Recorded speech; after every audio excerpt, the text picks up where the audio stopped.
saying, you can't choose sides on a round planet.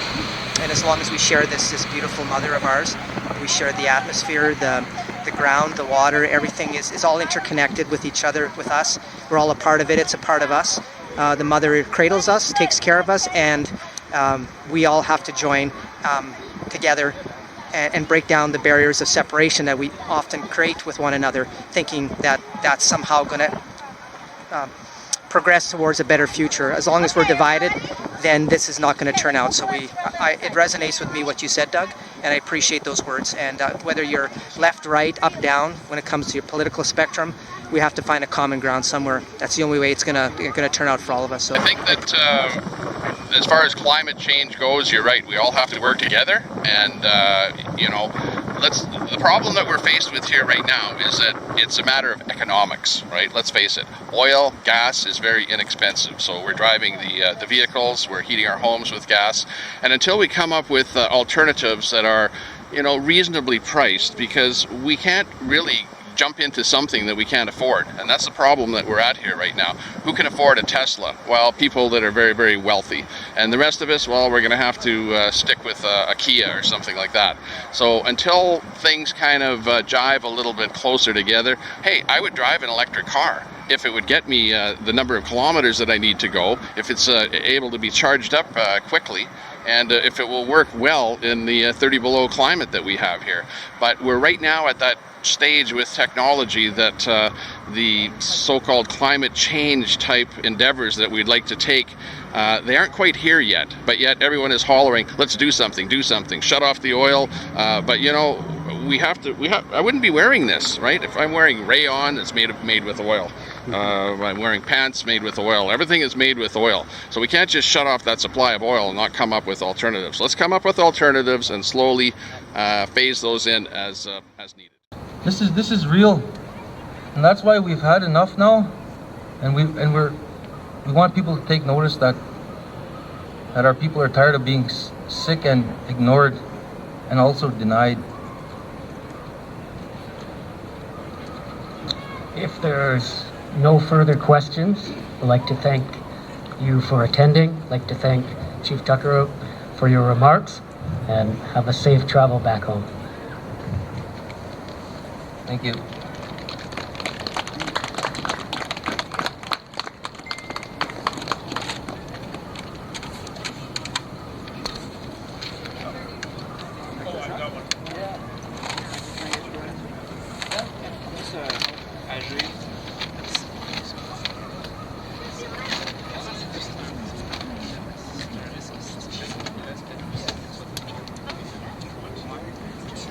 Je peux t'aider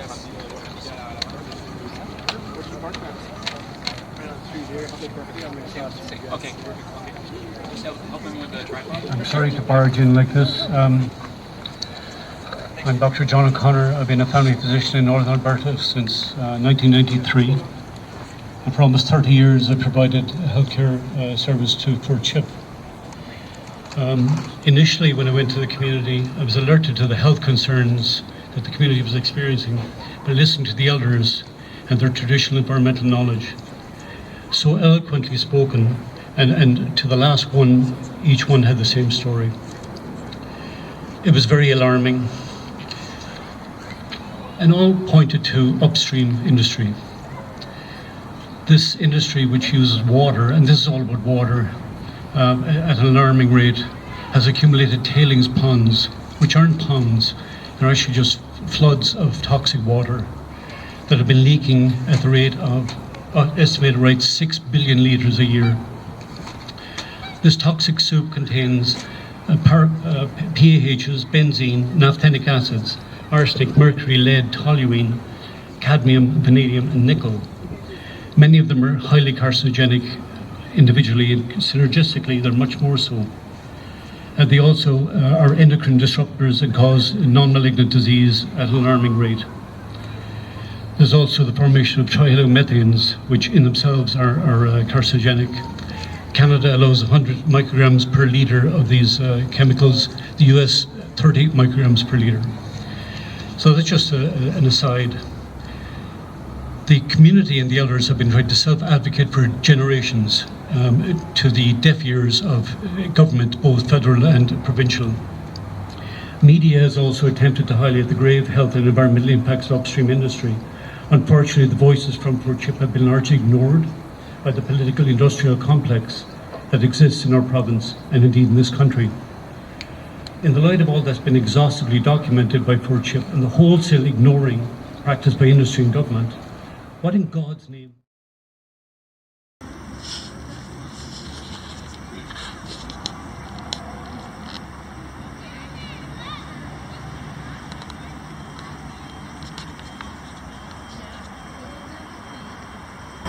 We've come to congregate at the legislature to say the rosary and to say prayer.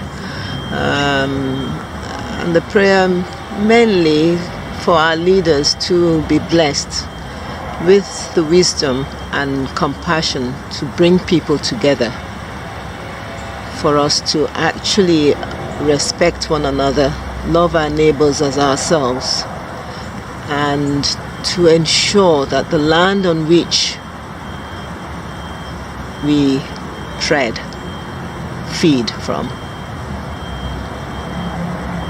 we treat as the most precious thing for us during our time and for future generations. We pray for togetherness. We pray for love of one another, irrespective of how we look, how we speak, what we do in life. We should just see that when we love ourselves, it is incumbent upon us to love everyone around us and to do good. I pray for Canada. I pray for peace. I pray for unity. And I pray for leaders with compassion, with the drive to bring unity today and forever. God's blessings be with us. Thank you so much. And thank you for paving these fires. Once said to his high school students, There's a few more people. he said, we sink, we swim, we rise, we fall, we meet our fate together. And if we're not in this together, if we're divided, we're going to fall. We're going to be divided. And that's the message that I'm bringing here as a social artist activist. I'm trying to portray that message that we need to be in this together. I love that. And dealing with this. Yeah. That's beautiful. Yeah. How old are you? 8. You're 8 years old. You're the second 8-year-old who's painted on this painting today. Thank you so much for helping me with my painting. The legislature has no dome. I'll ask you a question. If you had the attention of Jason Kenney and Rachel Notley on the other side of this lens, what would you say to them? Well, I guess for me, I get the fact that any political leader now is in a tough spot because we should have been doing a slower transition, starting 40, 30 years ago. And as a political leader now, if you're going to be accountable and responsible towards the environment, you are going to have to make changes that do cause pain, economic pain, and but that are going to be much less than the pain of doing nothing. And so I get that. That's a hard choice as a politician, but that's the reality we're in. And I think I don't want to look back when my kids, in 10 years, my kids say to me, what were you doing? Why weren't you doing something? So that for me is it. It's just like I don't want to be in that position. I'm going to move away from these guys. Despite all the efforts by the community and by advocates for Chip, I'm going to move away from these guys. Take your children away. Should have been completed. Give this back to him. He was for flicking it, so I thought independent studies. Nothing has happened. unreasonable. I put it to you, this would not happen downstream. Can I of the move white my paint community. stuff out of the way before you This guys is do all this? about where Fort Chip is situated and the population of Fort Chip. It is definitely environmental genocide. I must conclude that Fort Chip represents all of us. It's a microcosm of what's happening worldwide. I plead with you to stand with Fort Chip. Thank you. Thank you, Dr. O'Connor. If you stay there, I'm sure the media have some questions they might want to ask of you. Hi, Doctor. As you say, you've been doing this for decades. I believe I went to your press conferences 20 years ago with mutated fish and that sort of thing. I was 6 feet tall at that point. Exactly.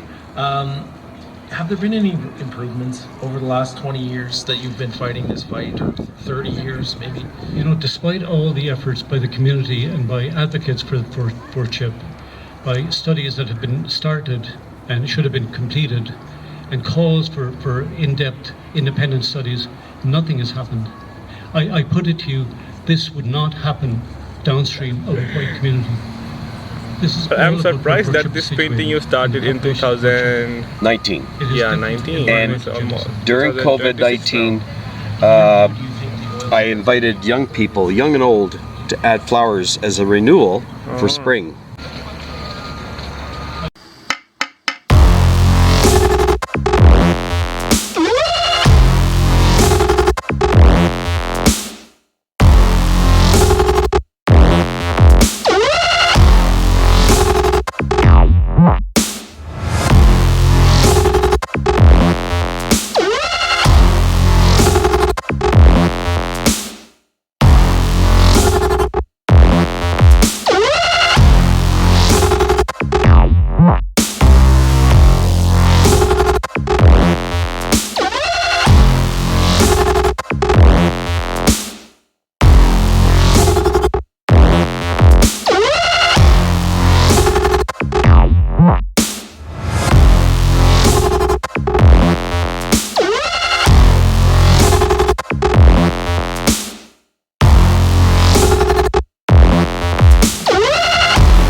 Fundamental basic element of all things that exist, and we are just exploiting and destroying that in fundamental ways, by wasting, by poisoning, by corporatizing and selling. It's what makes this world be what it is.